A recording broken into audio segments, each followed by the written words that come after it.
우리 시편이 계속되고 있죠. 오늘 148편에는 찬양하라는 그 동사가 11번 나와요. 찬양하라 이렇게 11번 그러고 찬양이라는 명사가 한 번 나오고요.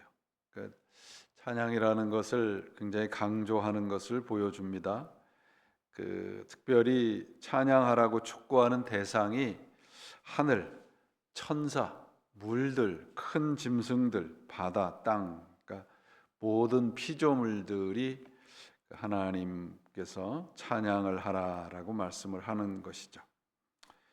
다른 우리 시편에는 주로 사람들을 향해서 찬양하라고 했다고 하면, 오늘 본문은 모든 자연과 짐승들과 천사들, 모든 피조물들을 향해서 찬양하라 그렇게 말씀을 하고 있습니다. 물론 이제 사람들에게도 그 말씀을 하고 있는 것이 있죠. 146편, 147편은 이제 찬양을 왜 해야 되는지를 이유를 말씀을 하고 있다면, 오늘 148편은 누가 찬양을 드려야 하는지를 말씀을 하고 있습니다. 1절에서 6절에는 이제 하늘에 있는 천상의 존재들, 그다음에 이제 7절부터 10절에는 땅에 속한 것들. 우리가 세상을 바라보는 눈이 우리의 마음의 상태에 따라서 좀 달라지잖아요. 여러분들 혹시 기억을 하시는지 기억을 또렷하게 하시겠지만, 하나님께 은혜를 받았던 날들, 그리고 여러분들의 배우자를 사랑했던 날들, 그런 기억들 나시죠? 세상이 좀 달라졌다, 그런 느낌들을 좀 받으시지 않으셨어요? 오래돼서 다 잊어버리셨어요? 그런 것들이 보면 오늘도 이 찬양을 하라고 하는 그 말씀을 하고 있는데, 이 시인이 아마 내가 하나님과 이 관계가 가까워지고 구원을 받았을 때에 바라봤던 세상과 그렇지 않았을 때 세상은 전혀 다르다는 것을 말씀을 하고 있습니다. 그래서 하나님을 찬양하라는 그 말씀을 하면서 온 우주가, 온 자연이 하나님을 찬양하라 그렇게 말씀을 하고 있고요. 땅에 속한 것들, 11절에서 14절 말씀에 이제 사람들에게서 하나님을 찬양하라 그렇게 말씀을 하고 있어서 11절 이하가 사실은 오늘 시편의 가장 중요하죠. 성 프란시스, 우리 평화의 기도에도 나오지만 그분이 이런 말을 했어요. 한 번 찬양하는 것은 두 번 기도하는 것과 같다. 아마 이분이 찬양을 굉장히 좋아했던 것 같아요. 그리고 마틴 루터는 하나님께서는 성경을 통해서 말씀을 하시고 우리 인간은 찬양으로 응답을 한다, 그렇게 말을 하고 있습니다. 찬양의 중요성을 알려주고 있습니다. 조금 전에 말씀드렸지만 이 찬양을, 오늘 이 본문이 누가 찬양을, 하나님을 찬양해야 되는가라고 하는데, 모든 피조물이 다 하나님을 찬양하라는 겁니다. 그러니까 이 찬양하라는 것은 단순히 곡조를 섞어서 음악적인 어떤 그런 것만을 이야기하고 있지 않아요. 이 찬양을 하면서 온 우주와 온 세상이 하나님을 찬양하라고 되어 있는데, 이 세상이 어떻게 실제로 작동하고 있는가를 말씀을 하고 있는데, 오늘 5절에 보시면 모든 만물이 그것들이 여호와의 이름을 찬양함은 이렇게 돼 있어요. 왜 찬양하는가? 그러면 그가 명령하심으로 지음을 받았습니다. 창조를 얘기를 하고 있죠. 이 온 세상에 하나님께서 창조를 했다. 창조라는 그 단어 속에는 하나님이 이 세상의 주인이라는 의미와 더불어서 하나님이 이 세상을 간섭한다는 의미도 포함이 되어 있습니다. 그래서 6절에 보시면 그가 또 이렇게 되어 있죠. 그것들을 영원히 세우시고 패하지 못할 명령을 정하셨도다. 그러니까 하나님이 간섭하신다는 거예요. 보호하신다는 거예요. 어떤 종교들은 그들이 믿는 신과 그들을 믿는 그 신을 믿는 사람들과 관계가 그저 단순히 숭배의 대상인 종교가 대부분입니다. 그러니까 간섭하고 보호하는 그런 이 종교들이 이렇게 기독교 이외에는 거의 없습니다. 그래서 그 와치메이커 같은 신이라 그러잖아요. 우리가 차고 있는 이 시계가 잘 가는지 고장이 났는지 안 났는지 만든 사람은 관심이 없단 말이죠. 그런 신들이 많아요. 그래서 찾아와서 경배하면 그저 그냥 경배하는가 보다, 잘하는지 못하는지 그것들만 평가를 하죠. 근데 하나님은 그렇지 않아요. 그래서 찬양이라는 말씀은, 찬양하라는 말씀은 이 세상이 실제로 어떻게 움직이고 있는지 다시 한번 깨닫고 경험하라, 그런 말씀이에요. 그러니까 찬양이라는 것은 결국은 우리가 현실을 어떻게 바라보고 있는가에 대한 태도를 말씀을 하고 있습니다. 그래서 오늘 본문을 왜 찬양하는지를 설득하고 있지 않아요. 하늘, 천사, 해와 달, 별과 바다, 왕과 아이들 이미 다 찬양을 하고 있다는 것이죠. 우리가 무엇을 찬양하느냐를 늘 살피면서 살아야 돼요. 하나님을 찬양한다 하면서도 다른 것들에게 눈길을 두는 경우들이 종종 있거든요. 우리는 무엇인가 믿지 않으면 우리 인간들은 살 수 없게 만들어져 있어요.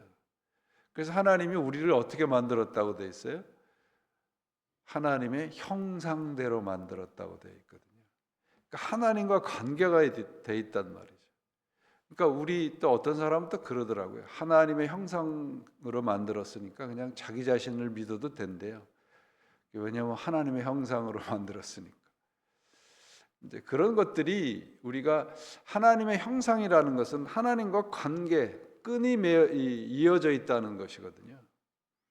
그래서 하나님을 찬양하고 하나님을 믿지 않으면 우리들은 끈 떨어진 연이라고 그러잖아요. 그렇게 방황하면서 살아갈 수밖에 없어요. 그게 찬양의 의미입니다.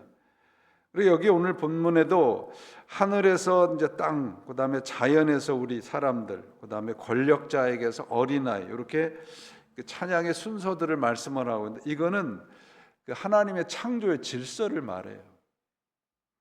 그래서 여러분, 오늘 본문을 보시면서 아시겠지만 온 만물아, 바다야, 그다음에 불과 우박과 눈과 안개, 바람, 산과 모든 나무들, 짐승들 다 하나님을 찬양하라고 되어 있거든요. 그들이 어떻게 하나님을 찬양하라고 말씀하는 걸까요? 우리야 곡조를 섞어서 아니면 기도로 하나님을 찬양하지만, 이런 짐승들이나 무생물들을 향해서 하나님이 찬양하라고 하는 것은 어떤 의미일까요? 그냥 단순히 찬양하라고 했으니까 우리들은 하나님을 찬양한다는 것은 내 자리가 어딘지를 아는 거예요. 우리의 자리가 어딘지를. 우리 사람들이 하나님을 찬양한다는 것은 그분이 우리를 지으신 창조주이시고 나는 피조물이라는 거거든요. 그래서 하나님께서 우리 천지를 창조하시고 사람들에게 뭐라고 명령하시냐면 이 세상을 다스리고 정복하라, 그렇게 돼 있죠. 그 말씀은 이 세상을 내 발밑에다가 꿇어 엎드리게 해라, 그 말이 아니고요. 이 세상은 숭배의 대상이 아니라는 거예요. 찬양의 대상이 아니라는 겁니다. 모든 자연을 향해서 하나님을 찬양하라 하라는 말씀은 하나님께서 천지를 창조한 그 모습 그대로, 그 자리 그대로 살아가라는 것이거든요. 이 창세기에 보시면 창조의 기사에 사람을 이렇게 이제 창조하시고 에덴 동산에다가 두었다고 되어 있어요. 여러분들 자세히 읽어보시면 우리를 하나님이 에덴 동산에다가 그곳에다 두었다고 되어 있지 사람이 찾아갔다고 되어 있지 않아요. 그러니까 우리가 살아가는 현재의 자리가 하나님이 여기에다 둔 자리예요. 내 힘으로 온 자리가 아니라고요. 이건 굉장히 중요해요. 우리가 하나님을 찬양한다는 것 마찬가지입니다. 오늘 본문에 보시면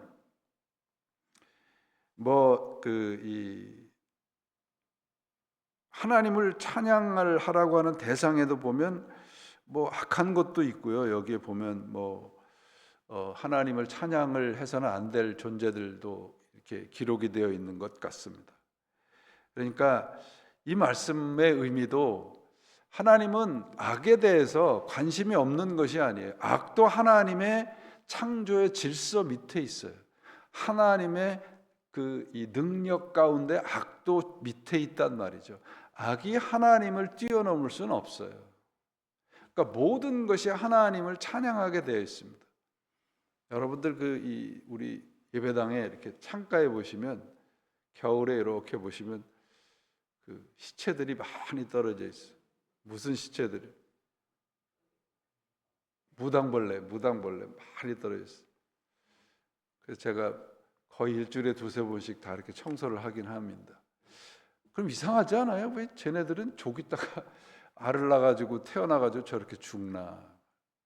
왜 그럴까요? 그렇게 태어났거든요. 그렇게 지어졌어요, 여러분. 그러니까 우리 눈에는 이상하게 보여도 이 세상은 하나님의 창조의 질서 가운데 움직이고 있어요. 그래서 모든 사물이 지어진 그 모습에 충실하게 살아가는 것이 하나님을 찬양하는 거예요. 우리 인간들도 동일해요. 모든 만물이, 우리 사람을 제외한 모든 만물이 다 제자리를 다 지키고 있어요. 그래서 여러분 집에서 강아지 키우시는 분들이 있는지 모르지만 강아지들을 이뻐하면 나중에 지가 강아지인 줄 모른다면서요. 자기가 사람인 줄 안다 그래요. 강아지들을 통해서 우리 인간을 보는 거죠. 그러니까 우리가 인간인 줄을 잘 모를 때가 있어요. 내 자리가 어딘지, 제 자리를 지켜야 돼요. 내 자리를 이탈할 때 dislocation이라는 그런 용어를 사용하더라고요. 하나님을 찬양하는 자리에, 우리의 자리는, 하나님을 경외하는 자리에 우리가 있어야 되는 제 자리는, 근데 우리는 자꾸 하나님 자리를 넘보는 거죠. 그게 죄라고 하는 거예요. 별은 빛나면서 찬양을 하고요. 이 세상의 바다나 이런 것들은 그 파도 같은 것들이 부서지면서 찬양을 하고, 동물들은 자신이 지은 존재대로 찬양을 하는 거예요. 오늘 제가 이렇게 아침에 나오다 보니까 문을 탁 여니까 그냥 뭐가 훅 하고 도망을 가요. 보니까 사슴들이 한 10마리가 있다가 도망을 가더라고요. 미안하더라고요. 자기를 잘 있는데 저 때문에. 사실은 우리가 이렇게 살고 있는 이 자리가 그 사슴들, 동물들 자리 아니에요. 우리 자리가 아닌데. 인간이 죄라고 하는 건 하나님 자리에 앉으려고 하는 거죠. 그래서 신앙마저도 자꾸 우리가 나를 드러내는 도구가 될 때 우리는 아름다운 찬양이 아니라 불협화음을 낼 때가 많습니다. 그래서 오늘 본문은 우리에게 찬양을 하라는 것은 네 자리가 어딘지를 올바로 알고 살아가라고 하는 것이고요. 모든 만물을 향해서 찬양하라는 말씀은 우리 인간이 이 세상의 주인이 아니라는 거예요. 우리 자리를 지키는 것이 찬양입니다. 여기에 혼란도, 폭풍도, 불, 우박, 눈, 안개, 광풍 이런 것들도 찬양을 하라고 하는 것은, 성경은 악과 혼란을 선하다고 말하지 않죠. 그러나 그것이 하나님 통치 밖에 있다고 말하지도 않아요. 하나님 통치 아래에 있어요. 그러니까 우리가 살아가는 모든 이 삶의 자리에서 어려움도 있고 힘듦도 있고 혼란스러움도 있어요. 그러나 하나님은 그걸 그냥 방치하지 않으세요. 그래서 소망이 있는 거예요. 그러니까 우리의 찬양이 의미가 있는 것은 우리가 찬양할 때마다 우리는 제자리로 돌아오는 거거든요. 멀리 먼 나라에 갔다가 제자리로 돌아오는 증거가 뭐냐? 찬양을 하는 거예요. 제 집사람이, 제가 나이가 먹어서 가끔씩 그 혼나는 경우가 있는데요. 그게 뭐냐면 저도 모르게 어느 날 갑자기 자꾸 이렇게 노래를 흥얼거리게 돼요. 그러니까 저희 집사람이 그 나이 먹은 티 좀 내지 말라고, 흥얼거리지 말라고, 아무 데서나 흥얼거린다고 그러더라고요. 그래서 왜 그런가 그랬더니 아마 나이가 먹어서 그런가 보다 그런 생각을 하게 되는데, 여러분, 우리가 찬양이라는 것은 상황이 좋아질 때 터지는 감정이 아니고요, 아, 하나님이 나의 왕이시고 주인이시구나, 그런 고백인 거예요. 우리 교회 안에 찬양이 참 넘치는 거 참 감사합니다. 그러니까 우리의 일상에서도 찬양이 넘치고, 우리 일상에서도 찬양이 항상 앞설 때, 아, 하나님이 나의 주인이시구나라고 하는 고백을 하는 거라는 걸 잊지 마시기를 바랍니다. 이 찬양을 하는 사람들에게는 우리의 삶의 어려움이나 고난도 의미가 없질 않고요, 하나님도 우리의 혼란을 방치하지 않으십니다. 저는 찬양하라고 하는 오늘 본문을 보면서, 아, 우리의 인생이 그저 그냥 단순히 일어나는 우연의 산물이 아니구나라고 하는 걸 다시 깨닫습니다. 그래서 우리의 삶의 주인이 하나님이심을 다시 확인하시고, 하나님께서 우리를 통해서 언제나 교제를 하시기를 원하시는구나라고 하는 이 찬양의 기쁨들이 여러분들에게 넘치셔서 우리의 삶의 모든 부분들이 하나님을 드러내고 찬양하고 주인됨을 드러내는 그런 찬양들이 여러분들에게 항상 넘치셔서 우리의 삶의 마지막까지 하나님을 찬양할 때 우리들은 하나님의 나라에 들어감에 복을 누리게 될 것입니다. 찬양하라, 모든 것을 다해서 하나님을 찬양하라고 하는 이 말씀이 다시 한번 여러분들에게 기쁨과 위로가 되시기를 주님의 이름으로 축원을 드립니다. 하나님 아버지, 주님을 찬양하는 것은 하나님을 다시 우리와 먼 하늘나라로 올려보내는 것이 아니라 하나님을 우리의 삶으로 초청하는 것임을 오늘도 다시 깨닫습니다.